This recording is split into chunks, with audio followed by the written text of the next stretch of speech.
Hey guys, and welcome back to this channel. In this video, I'll be showing you guys how you can appear offline to your friends on Roblox. So super simple. You're just going to go to the more section here, and then you're going to go to settings, and you're going to go to privacy and content restrictions.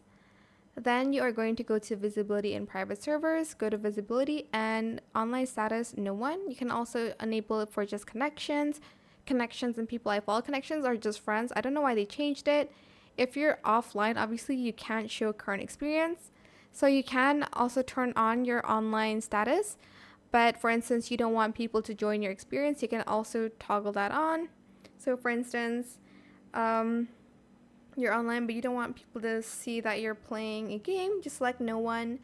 And you can also turn this off and on, but make sure you have this on to show this. But that is it.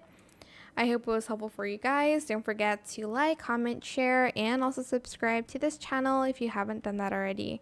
If you have any more questions about this video, just leave it in the comment section down below. I will try my best to answer them all for you guys.